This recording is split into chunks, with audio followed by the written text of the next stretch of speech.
Good Monday morning. I'm Kim Stevens. And I'm Kofi Soteropoulos. And I'm Liz Gonzalez. Thank you so much for joining us. Well, we're always glad when our local elected officials stop by to let us know what is going on on Capitol Hill in this case.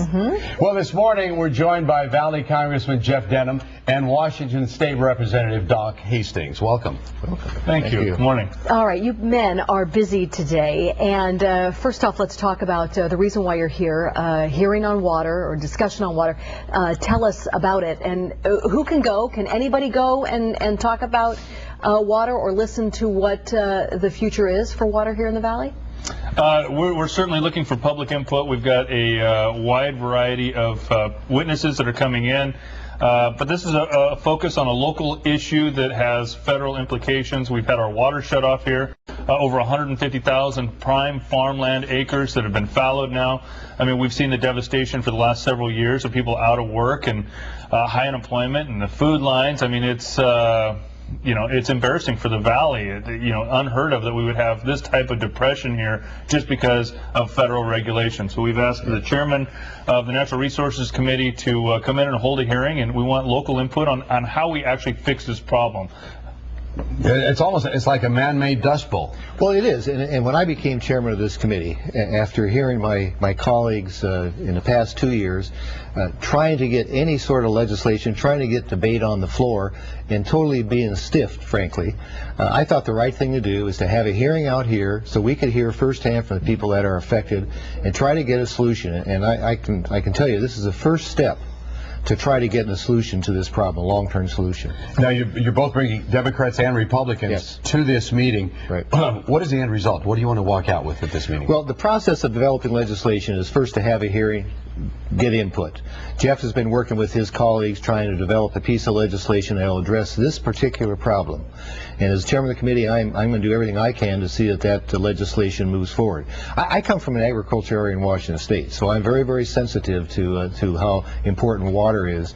And this, like I say, the last 2 years, these guys have been trying to get the message out, and there's been no response. It's time that we respond. Now, Congressman Denham, how would your legislation directly address the issue here in the Central Valley? Would it take on the environmental regulations that have been put in place, or how would it work? Well, we have several different pieces of legislation. We have some just for new water storage. I mean, ultimately, long-term, we have to be able to store the water. Right now, we're going to see flooding, and we need to be able to hold some of that water back so that we can disperse it throughout the valley and make sure that farmers have water and all of our citizens on a long-term basis. But short-term, we're going to have to change some of the environmental policy. The things just simply to get the pumps turned back on and really show the whole nation that we're going to have our priorities in line and people come first. We're so glad that we no longer have a drought, as has been deemed by our governor, and with a great high snowpack, sadly a lot of that water is going to go right out to the ocean.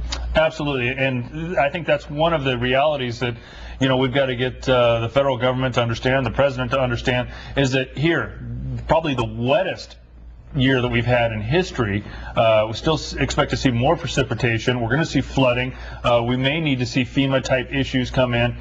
And our farmers are only talking about 60 to 75% of their water. I mean, still on the wettest of years, we're still not going to be able to plant the crops that we should be able to plant. It seems like it's a political football game. It's the Democrats against the Republicans on this issue here locally.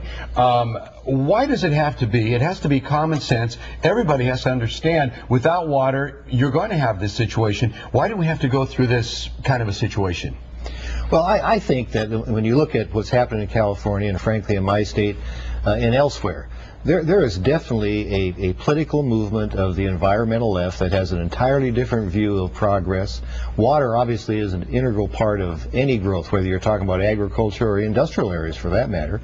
And I have to say, I don't exactly understand what their political position is, but it is a very strong political position. I mean, when you look at all of the acreage that went in fallow here, for example, one would never have predicted that that would happen, yet it did.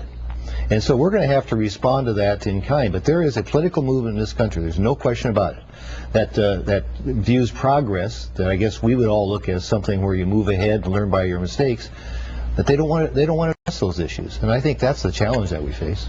For the sake of fairness, I know that Senator Feinstein has worked very closely with local farmers, and they've actually said that she's done a decent job in terms of really helping to step up on behalf of Valley farmers when it comes to either water storage or environmental regulations. Chairman Hastings, you're the only one not from California at today's hearing. What do you hope to take back? What do you hope to tell them back there? Or, again, whether anyone is willing to listen because of the political atmosphere. Like I say, I come from a heavily agriculture area in central Washington, Columbia Basin and Yakima. Very, very similar here, very similar mix of crops that you have here, and they are federal projects. So I'm very, very sensitive to what happens in this. But I think the point is that irrigation and Bureau of Reclamation, when it was put in place over 100 years ago, was designed to reclaim the land for agricultural purposes primarily. And as population grows, obviously there are other pressures. But the point is that agriculture, which is a very basic industry in our country, we need to promote that, if for no other reason, security reasons. And so the legislation that we're going to develop, hopefully that we can move out of the House, and it's going to be a work in progress. We have a two-house Congress. Hopefully the Senate will work with us on that and we can get some legislation passed. I look forward to that. I mean, I feel very strongly that we need to address issues like this because the West in general is an arid area, and the irrigation that we get is because of man-made projects that have reclaimed the land. We need to continue doing that, in my view. Again, this will be a bipartisan hearing today. What other members of Congress will be there? Well, we suspect that that obviously Congressman Costa will be there. Has been invited, I should say. Cardoza, we expect both of them to be there. I think Congresswoman Napolitano from the LA area will be here. She's the ranking member, and Congressman Garabandi. And in addition, of course, Devin Nunes will be here, and Tom McClintock is actually the chairman of the subcommittee that will be conducting the hearing.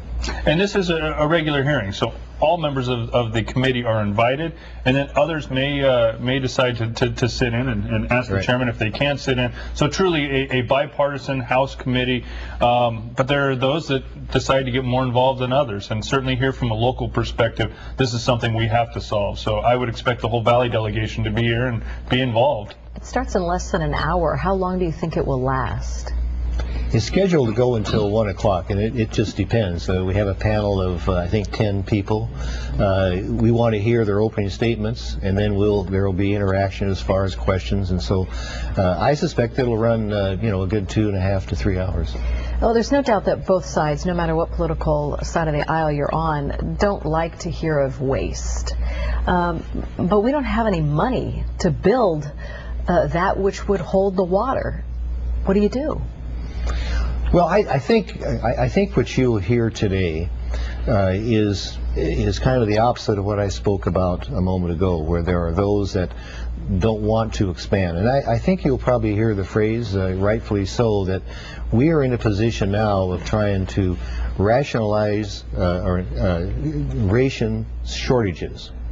I think that is a formula that doesn't do us any good. We ought to look at the prospects and the potential and look how we can address those issues rather than saying, okay, this is the status quo, let's ration it.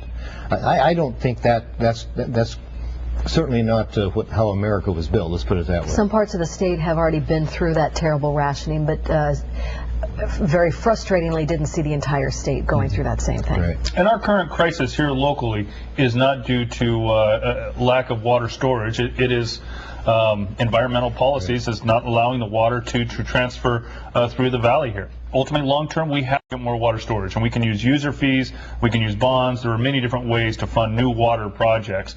But right now, today, we need to get 100% water allocation to our farmers, the contracts that they have set their businesses around, and that's going to take some environmental policy changes to be able to do that.